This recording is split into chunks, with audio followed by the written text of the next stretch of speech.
In the heart of a lively forest, there stood a small village called Oakridge. It was a happy place where children played and the smell of fresh bread filled the air. One autumn evening, as the moon shone brightly over Oakridge, a baker named Eloise felt a deep longing.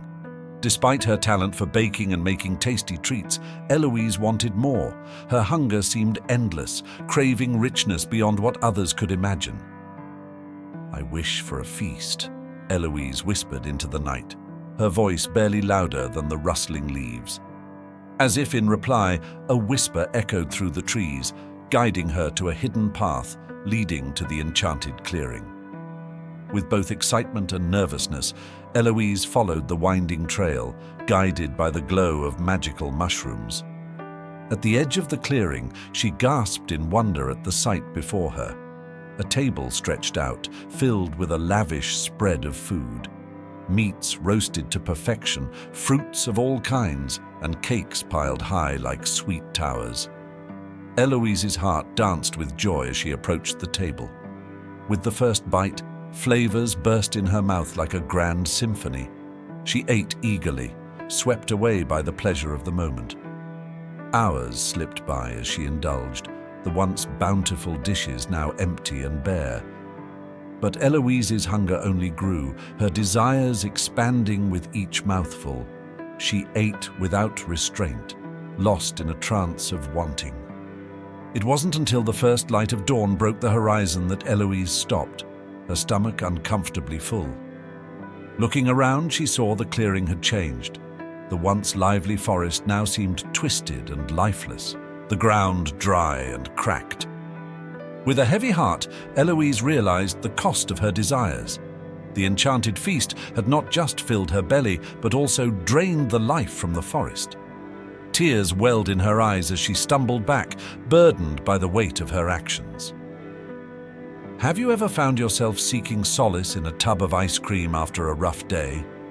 Emotional eating is a common coping mechanism, but when it becomes a habit, it can lead to the trap of gluttony.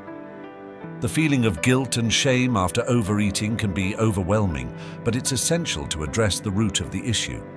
We all have those moments when stress hits and we turn to food for comfort. But what happens when that comfort turns into a constant battle with overeating and guilt? Today, we're breaking down the misconceptions about gluttony and exploring how Stoic practices can lead us to a healthier relationship with food. Gluttony is often seen as a lack of control or willpower, but Stoicism teaches us otherwise. It's not just about willpower, it's about realizing we can manage our desires through mindfulness. Stoicism isn't about denying pleasure, it's about finding joy in simple things.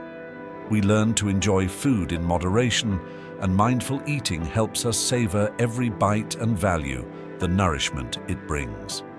Our first practical tip for embracing Stoicism through mindful eating is to slow down and savor each bite.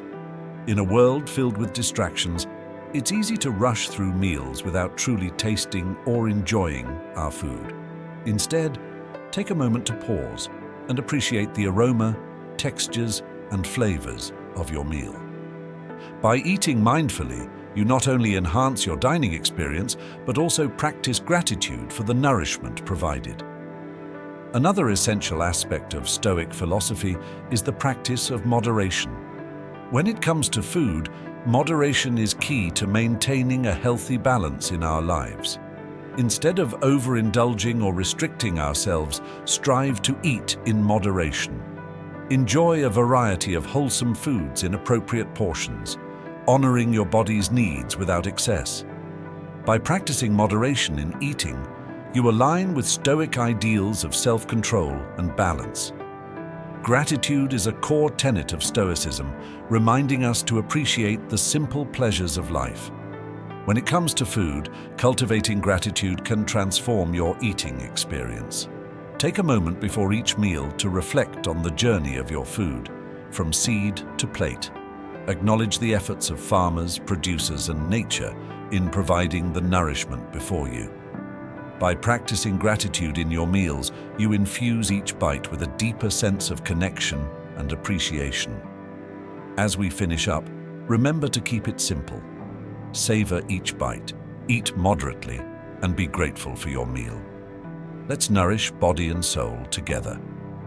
If you liked these tips, give us a thumbs up and share them with friends. Subscribe for more on Stoicism and mindful living. Share your mindful eating habits in the comments below. Until next time, stay stoic and stay happy.